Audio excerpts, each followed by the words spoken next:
Nako, yun. So, welcome po sa bagong episode ng EJ Blade Reviews. Isa lang natin yung camera. Ngayon po andito tayo sa Cubao kasi tayo ay pumunta dito para samahan si Boss Madam. So, pumunta siya sa concert ng SB19. So, bibihira naman tayo nakakapasok sa mga ganitong lugar. At alam niyo naman, tayo ay taga-bundok.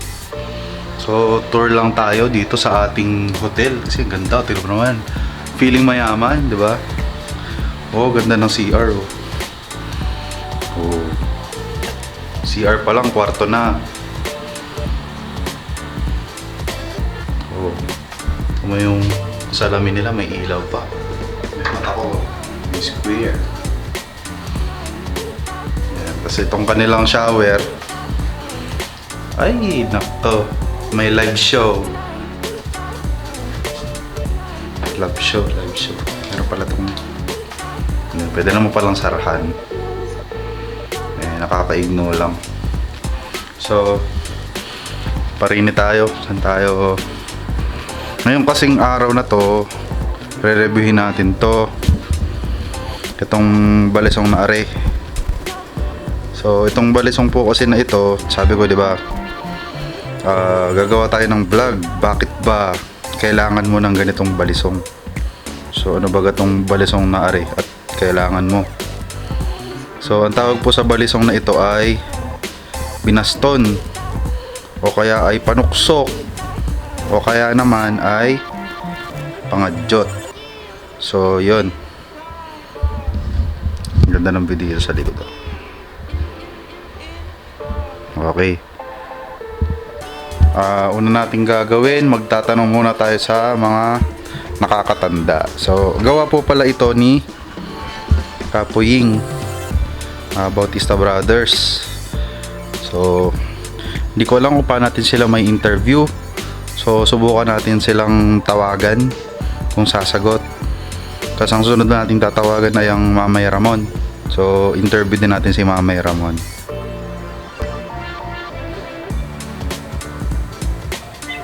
Yun. Hello, boss.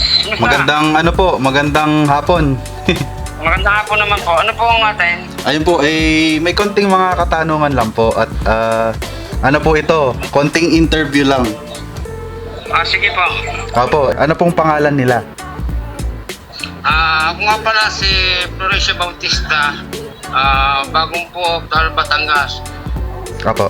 Bautista Brother, B-Pro. Yan, pag sa Facebook po, no, Bautista Brothers. Apo. Bali, gano'ng katagal na po sila naggagawa ng balisong? Nag-starting ako ay 15 years old pa ako nung ako magagawa ng balisong. Ay, anong edad nyo na po ngayon? 56. 56, so kayo ay 41 years na, no? 41 years na naggagawa ng balisong. Ayun, si... Manong, kayo po yung Manong Poyeng, ano? Ako nga si Manong Poyeng. Ayun, yan, Manong Poyeng. Kasi si Manong Poyeng, siya po yung gumawa ng ating binaston. Ayan, ito yung kanyang gawa. So, Manong Poyeng, kapag o-order ho ba sa inyo, paano ba ang sistema? Ang order po? Opo. Ay di, magsabi lang po yung mga buyer kung anong klase, kung anong size ng balisong. Then, para malaman ko rin po kung kaya ko o hindi. Opo. At tungkol naman po sa payment, pwede sila mag-down, pwede hindi. Opo. Lalong magaling kung sila ay mag-down. Tama ho, tama. Sa Materyales, Ay, paano ho baga pumili ng magandang balisong? Pumili ng magandang balisong, depende yun sa klase. Apo. Kasi kung kukuha kayo ng balisong, tingnan nyo mabuti, pagdating sa inyo, tingnan nyo mabuti kung ito medyo pulido ba o hindi. Kasi mahirap naman sabihin natin na kung paano bumili ng balisong, kung paano pumili. Apo. Kasi hindi nga nyo nakikita ng personal. Correct. So maganda, kung pupuntahan po kayo, anong address nyo? Kung sakali pupuntahan nyo kami dito sa Bagong Puhok, Balisong, Taal, Batangas. Ayun. Manong Puyeng, last na tanong na. Ano po bagang masasabi nyo sa binaston na balisong? Dahil nga po ito ang akin na order. Baka po meron kayong masasabi. Ang binaston na balisong, dati, sadyang makikita dyan, super slim. Ngayon, si Mamay Ramon, sila ang kauna-unahang nagpagawa uli ng binaston na balisong, yung pasok sa bote. So, sabi ni Mamay Ramon, kung kaya ko raw, kung pwede ko raw itry. So, tinaray ko na gawin niya yon. Yun, pagkatapos yung matapos, isinuot ko sa bote. Pinakita ko sa kanya, swak na swak. Kaya tinawag yun na binaston. Dahil si Mamay Ramon na nagpagawa ng una sa akin. Ayun. Ayan po ang background nung binaston na gawa ni Manong Poyeng. So, Manong Poyeng, maraming salamat po sa oras na binigay nyo. At alam kong medyo busy kayo. Oo, kasi medyo busy nga kami dito dahil piyesta nga bukas. Ay, piyesta na ho baga. Happy piyesta ho. Kung kayo makakarating, mapunta kayo dito sa akin bukas. Ayan, nag-iimbita ang Manong Poyeng. Mamaya upload ko na po ito eh. Mamaya i-upload ko na po ito pag na-edit ko na. Iniimbita daw kayo ng Manong Poyeng kung makakapunta kayo sa Taal. Hindi ikaw nang bahalang magpaganda na yan. Opo. Maraming salamat po, Manong Poyeng. Sige ba? Salamat. Bye-bye. Bye-bye. So ayun, dahil hindi pa nga nasagot ang Mamay Ramon, pag-usapan muna natin itong balisong. So sa pagkakaintindi ko, binaston ang tawag dito kasi para siyang yung pantalon baga na papaston ang tabas. Dito sa parting unahan, medyo payat kumpara dito sa likurang bahagi, mas mataba. Kumbaga pabaston, parang sa English tapered. Mataba, papayat dito. So yung isa pang tawag dito, pangsuksok nga. At dahil nga yung hugis niya medyo payat, medyo slim, so pangsuksok. Pwede siya itago sa pantalon. Sa ano bang tawag dito? Pundiyo ba tawag doon? Hindi ko alam yung tawag eh. Pero yung pinakang seam, SEAM, seam ng ating pantalon, pwede mo siya itago doon. Kasi kapag na-shoot mo siya doon, tapos meron kang belt, hindi na siya makakapkap. So ito na, wala na akong salawal. Wala akong salawal kasi ide-demo natin yung yung pinakang suksukan nga na taguan ng balisong. Teka, nasa na ba yung aking salawal? Aray. So ito, di baga ito yung pinakang seam ng ating pantalon. So ang ginagawa nila, hinihiwa yan dito, tapos sinushoot sa loob. So dahil nga meron na tayong ganito, pangadyot, pa pala isang tawag dito yung pangadyot. Pangadyot kasi pang saksak, pang urak. So dahil nga siya ay medyo payat, para siyang napakadaling isaksak ba, pang saksak, pangadyot. So ito, ang ganda pa nung hugis, bayoneta yung napiling hugis ni Manong Poyeng. Nga pala yung yung bakal na ginamit dito, bearing.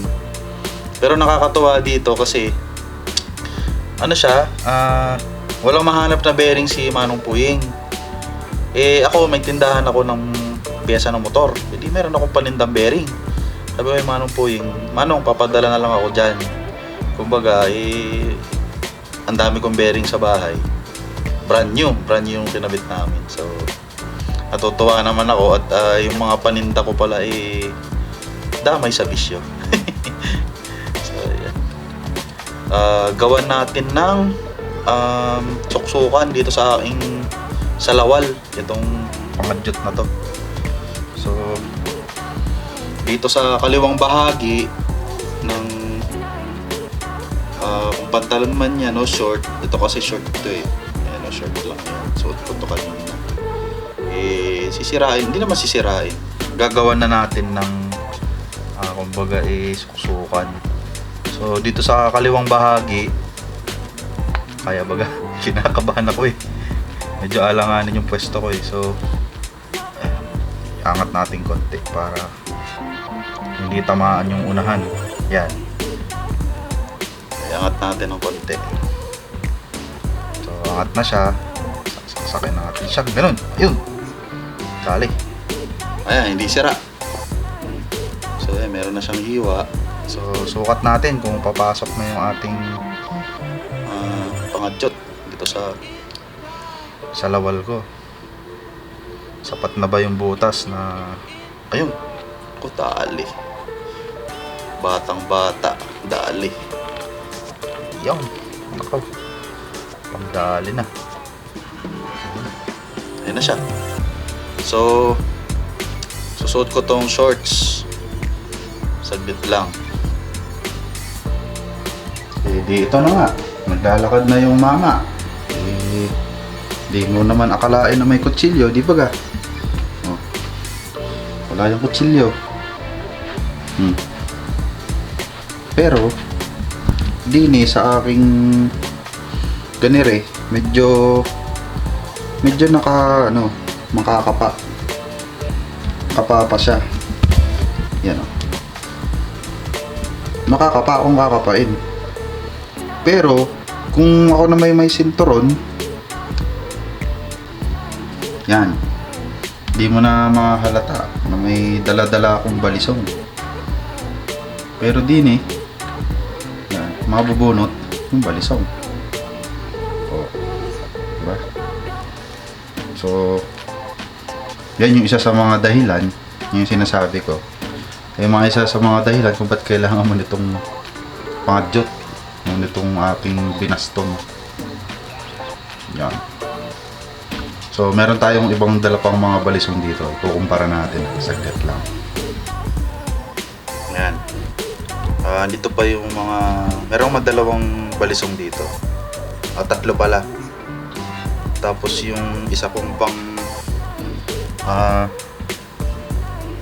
bara-bara na kutsilyo na galing China naman. Pero di ako bibili ng China na balisong ha. Ay ating advokasya. No to China balisong. So meron akong mga Chinese knife pero hindi naman to balisong. Kumbaga meron lang akong ganito kasi hindi ako magdadala sa labas na mga mamahaling kutsilyo na ipapamigay ko lang pag nahulihan. Ito mga Chinese na folding knife ko, kumbaga hindi masakit ipamigay kung makakapkapan. Di ito na nga. Ito yung ating binaston. So ang sukat nito tansya ko yung mga 20 cm. Pero pinagkaiba payat. Yun nga, slim siya. So ikukumpara natin siya sa 29. So itong 29 naman na to, syempre ang 29 alam naman natin na ano, di ba? Na yan yung ating classic trademark na sukat na ating mga Batanggenyo, 29 agad sa mga pelikula. So ito 29 naman na ito, ditubo siya. So medyo malaki. Pero kung special lang, medyo payat-payat. Pero kung bubulsa mo to, mamaya ikukumpara natin yung mga difference, no, ng pagdadala nitong mga balisong. So itong si 29, ito ang comparison niya sa sukat.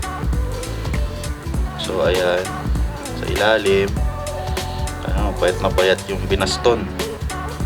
Si 29 kataba.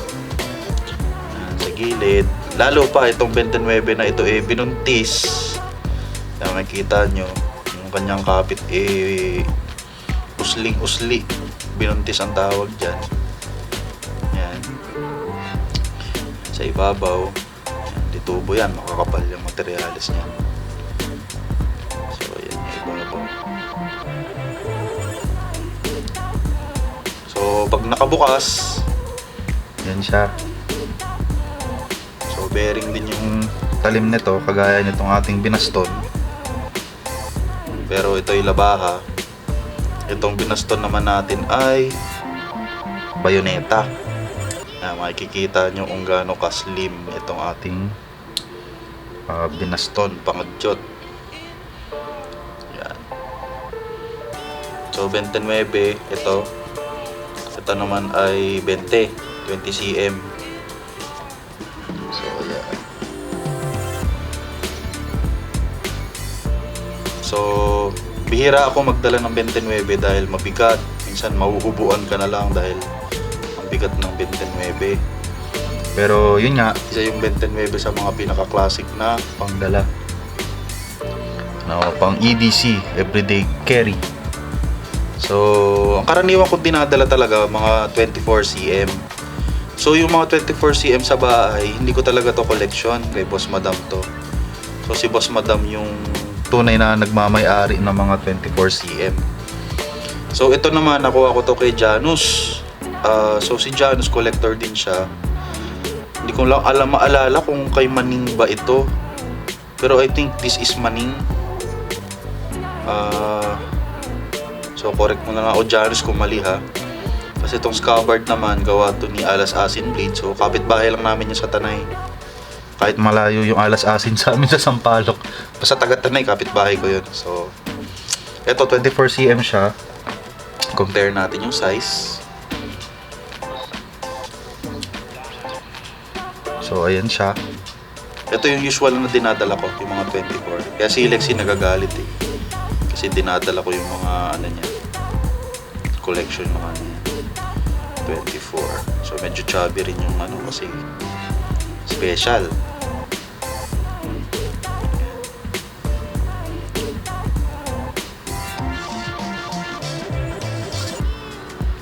So, hindi sila naglalayo ng haba, ano.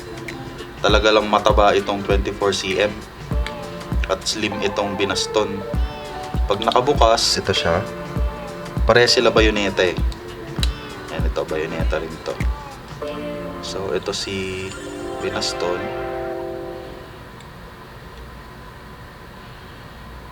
Yan. Oh, diba? Konti lang yung difference ng kanilang haba. Yung taba lang talaga. So yung pagdala-dala ko naman tong 24, nakasuot sila dito sa scabbard. So talagang hindi siya concealed carry pag dala-dala ko. Open carry. So pag nakikita ng mga kaibigan ko, okay lang naman kasi alam naman na nila. Pero syempre pag hindi ka kilala, medyo iwas. Sino ba gatong mamang tong nakabalisong pa eh?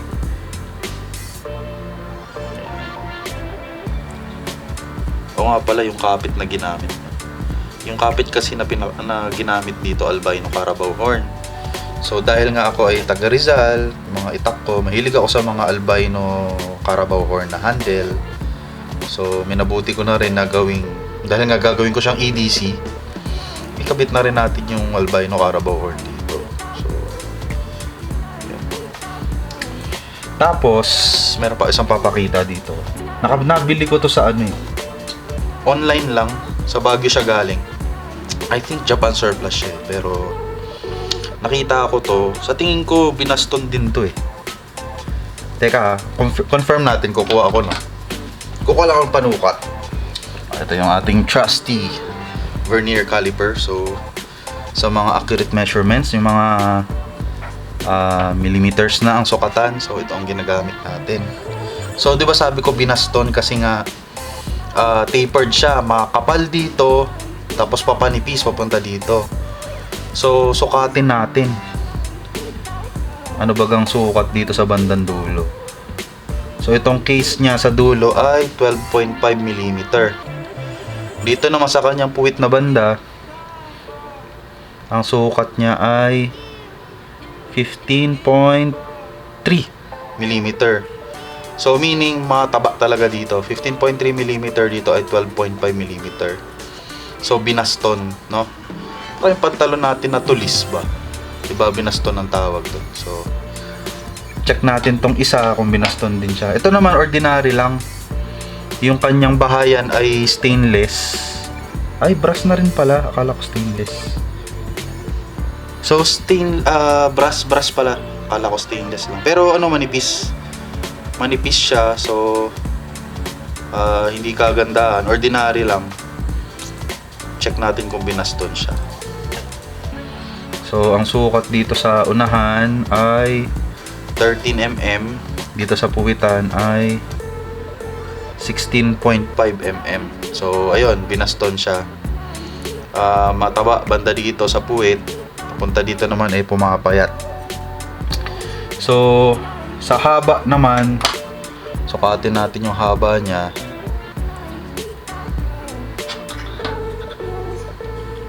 Kaya ba ng ating... So, sa haba,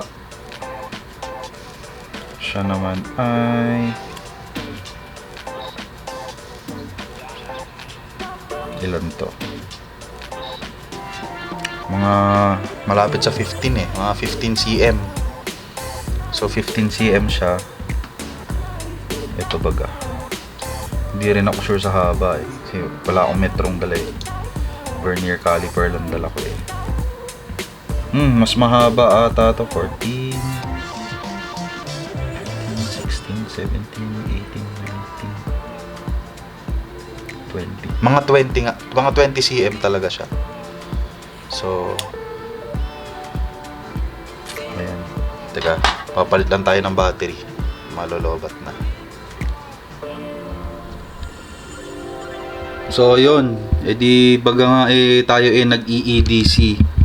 Meron tayong set ng mga gamit, mga kutsilyo, mga flashlight, mga kung anik-anik na maaaring makatulong sa ating buhay-buhay.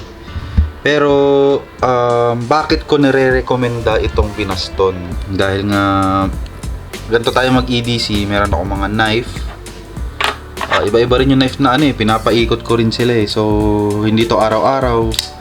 So yun nga, sabi ko itong ganitong knife okay lang tong ipamigay kung sakaling makumpis ka. Kaya ako nire-recommenda tong binaston kasi napakadaling itago, ang dali i-conceal. So aside from size yung pagtatago, matalas ba siya? So enough ba siya na kung ano ba yung mga paggagamitan mo sa kutsilyo. So katulad nitong salamin ko, sinusuot ko siya pag maaraw kasi protection ng mata ko. So useful. Yung susi ko, useful kasi kinabitan ko to ng jackknife. So meron to mga maliliit na knife, may gunting, pang grooming, ganyan. May screwdriver. So useful siya. So si binaston ba useful? Matalas ba siya?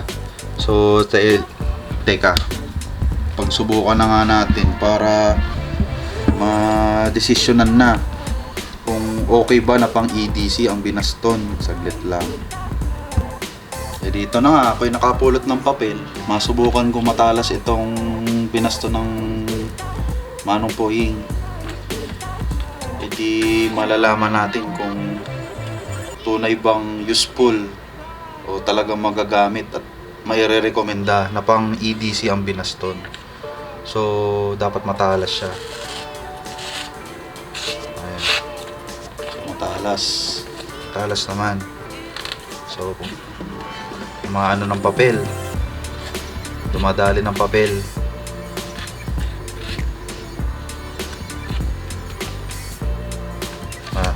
So dito sa bandang ibaba hindi gaano matalas. So ang umpisa ng talas ay nandito sa bandang ikatlong bahagi, kung ihahatiin sa tatlo mula sa ikatlo. So saan ba yung palim?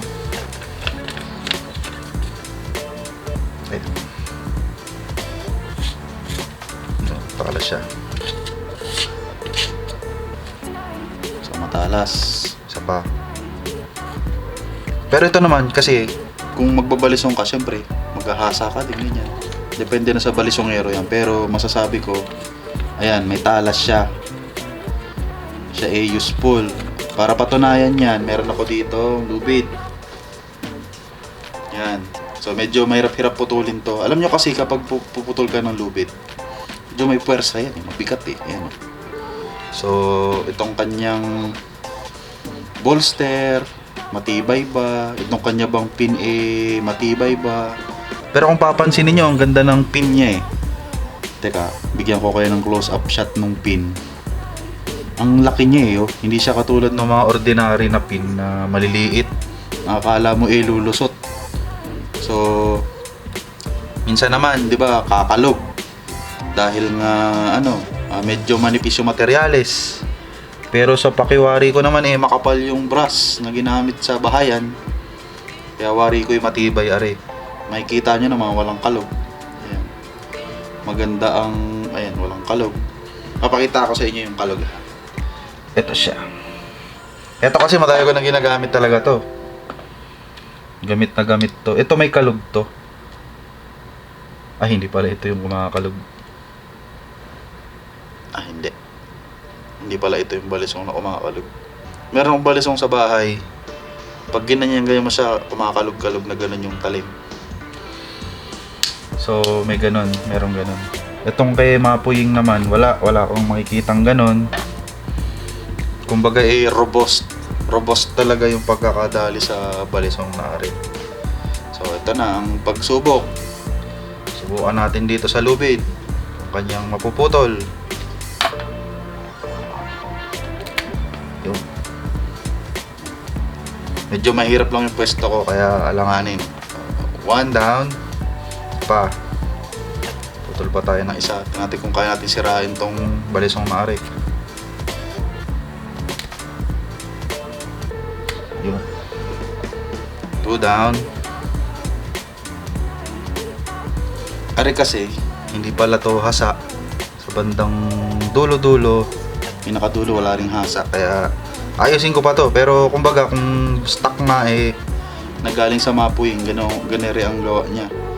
Pero siguro pag napanood niya to, baka pwede niya na ring hasain susunod para talagang mula dito hanggang dulo.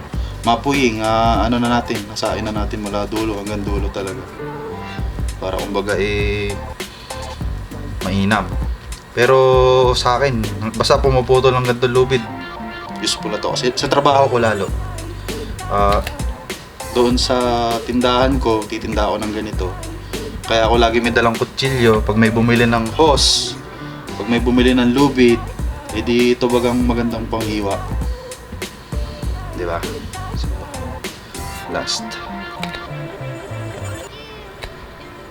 Medyo hindi ko pa mahanap kung nasan yung talim kaya ayun. So ayun. Ayan. So, matalas. Hindi useful baga. Ano pa baga namang sasabihin ko, at syempre useful. Yung ginagawa niya ang kanyang trabaho. Kumbaga kutsilyo nga siya talagang matalas.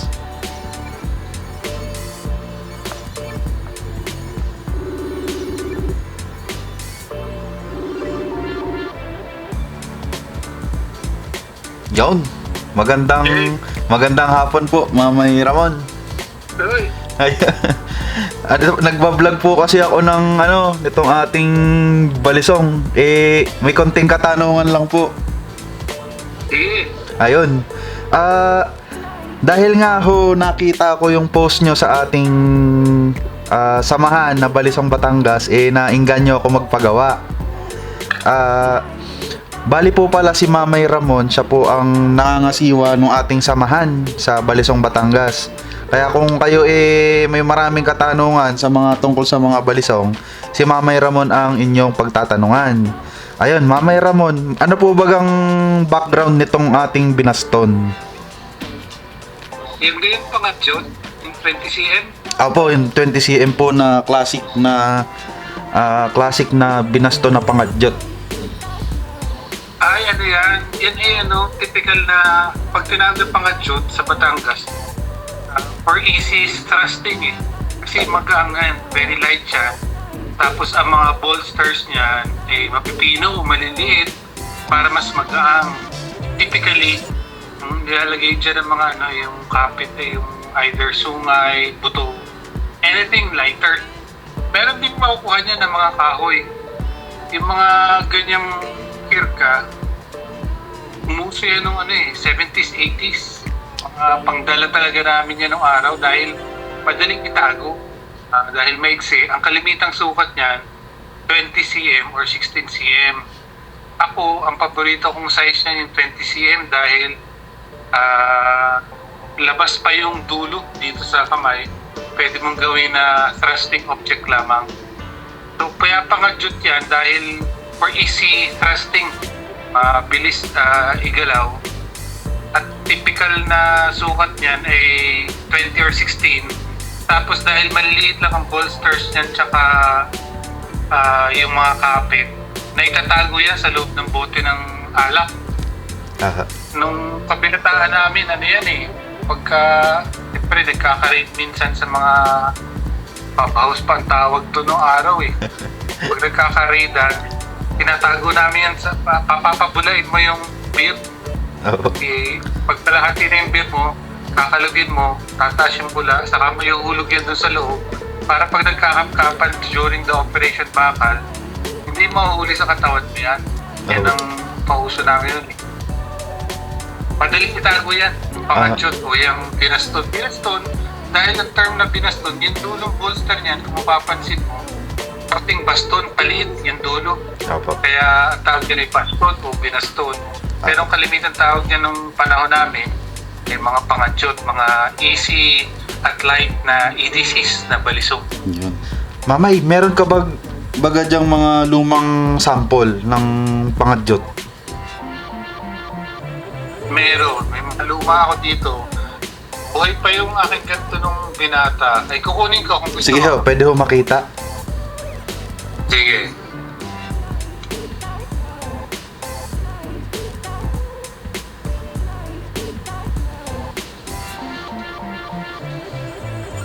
Abay, hahanapin. Ala. Isang baul na yung luma eh. Ano tayo, baul? Isang baul. Mga luma. Isang baul na.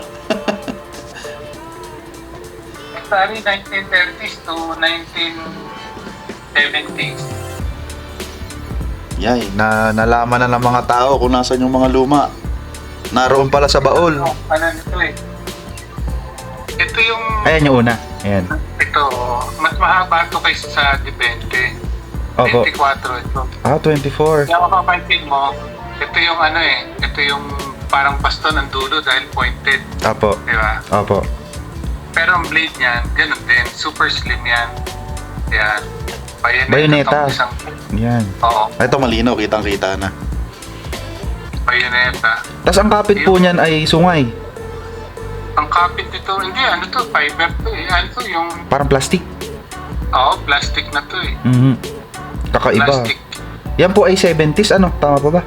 Oh, 70s, 80s to. Pero 70s, talagang 80s. kalimitan dala namin to. Nung high school pala ako, dala ko na to. Ito yung akin na personal kong gamit. Ayan, yung aluminum, ang bolster. Napansin ko ho.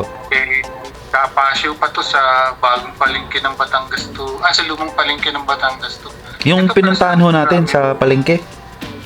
Sa lumang palengke ng Batangas. Ah, yung luma. Kapasyo. Kaya makikita mo, kinuba pa yung ano niya. Oo nga. Yung Yung blade. tapos, aluminum.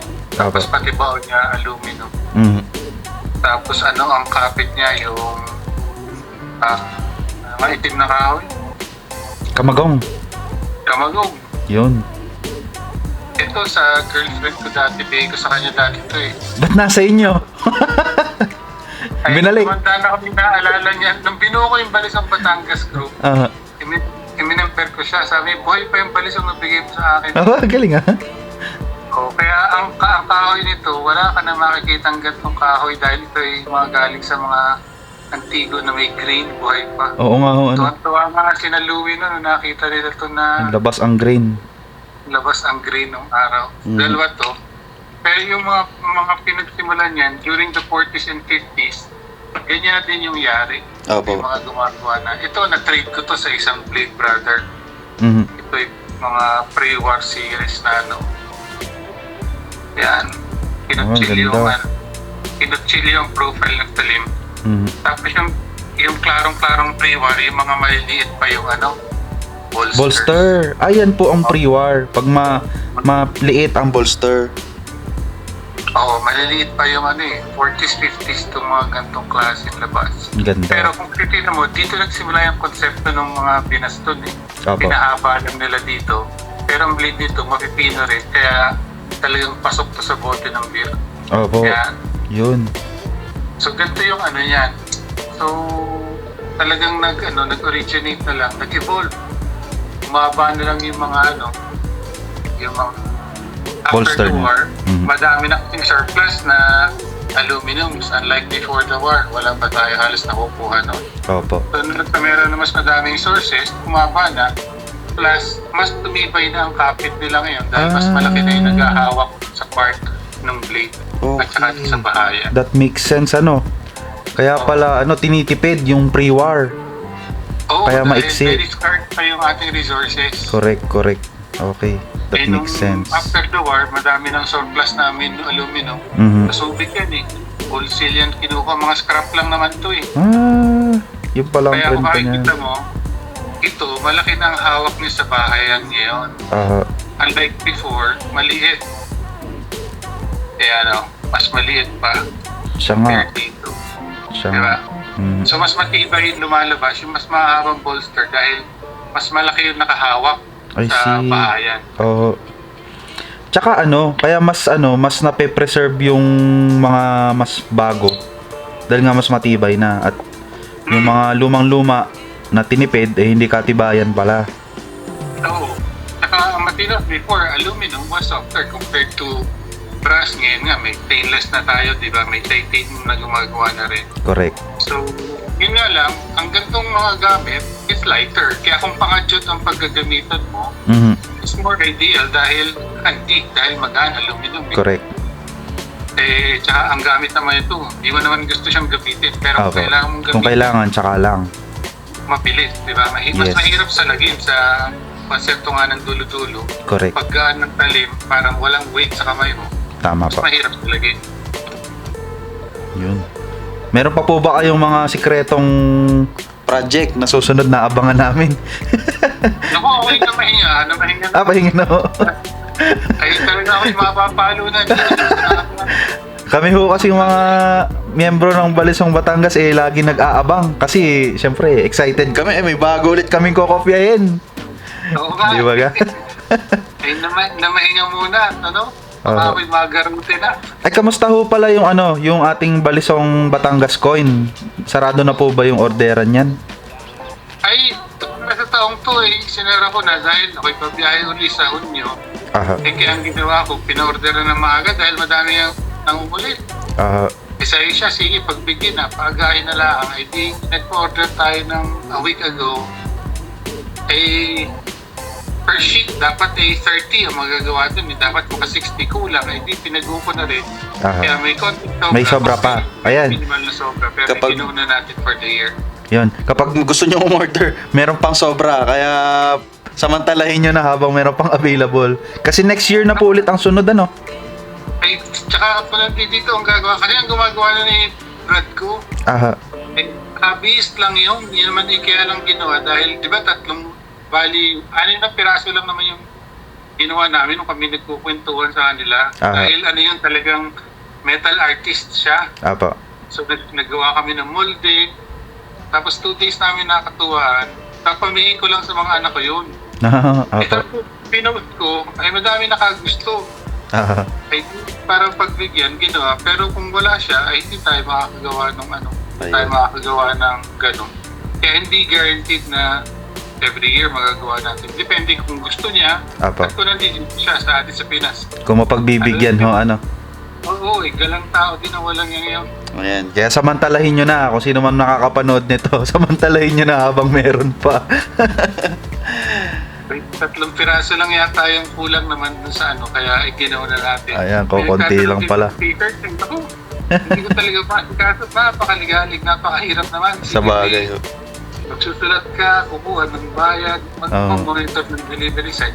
Napakalaking abala sa mamay. Kumbaga mapagbigyan lang ho yung mga miyembro natin Oo. Sabi kita. Lab na lab. Lab na lab ng mamayang mga balisongeros ng Batangas. Balisong. Nga lang. Ayun, paano po mamay? Maraming salamat po sa pagbibigay ng oras. Sige. sa maiksing interview tungkol sa pangadyot na binaston natin. Ayan. Oo, ayos, walang problema. At least madami na tayo nagmamayari yan ngayon. Correct, correct. Kasi nawala sa sirkulasyon yan. Apo. Kaya lahat ng mga balisong na nawawala sa sirkulasyon, katulad ng busese, binuhay natin. Apo. Yung mga pikuba, yung Opo. mga lumang pangapit. Nung nawala na si sirkulasyon, ang lumalabas na lang, kung ano na lang maisip ng mga artisan. Opo. Kaya kung collector ka nga, gugustuhin mo na malaman mo yung istorya at saka ano yung mga itsura. Opo. Tsaka yung mga classic.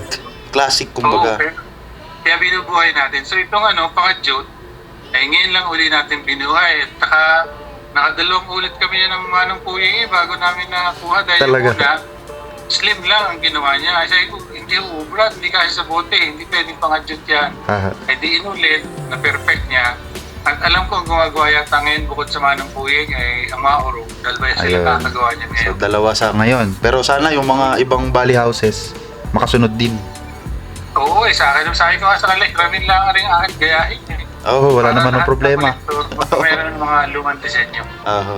Paano, Mamay Ramon? Ibababa ko na tong camera at Oo. tayo naman na mag-usap. Shit. Sige. Sige. Okay.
So, yun. Maraming salamat po sa panonood ng aking review dito sa Pangadyot o tinatawag nating binaston. Ito po ay gawa ni Mapuying ng Bautista Brothers. At kung kayo po ay interesado, ito po ang kanyang Facebook page. Follow nyo siya. At kung kayo na may natuwa sa panonood ng aking vlog na ito, sana naman i-follow nyo rin itong ating YouTube channel.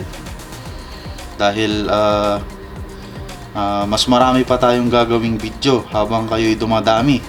So, ayan po. So, ngayon siguro magre-relax na ako. Hintayin ko na lang si Boss Madam maya-maya. Manood yun ng SB19 eh. So, support local. Guys, support local ha. Mga balisong, bumili kayo ng balisong sa ating mga local craftsman. Huwag kayo bibili to sa mga scammer. So, itong mga scammer na to, lagay ko sa screen. Nag-iiba-iba sila ng pangalan. Ngayon, kung kayo interesado bumili, ililista ko dito yung lahat ng mga bali houses na legit. So, sila talaga yung mga taga-Taal, taga-Barangay Balisong. So, kung gusto nyo bumili ng tunay, doon na lang kayo rumekta. Rektahin nyo na, wag na kayo bumili sa kung saan. Unless talagang kilalang reseller. Kasi may mga kaibigan naman tayong reseller dito sa Maynila. Kumbaga kung kilala nyo naman at sure kayo, okay. Pero kung itong mga scammer na to ang inyong pagbibilhan, wag nyo nang subukan. Rektahin nyo na yung itong ating mga legit na seller at makers. So yan, maraming salamat po. Always stay sharp, stay bladed. Bye-bye.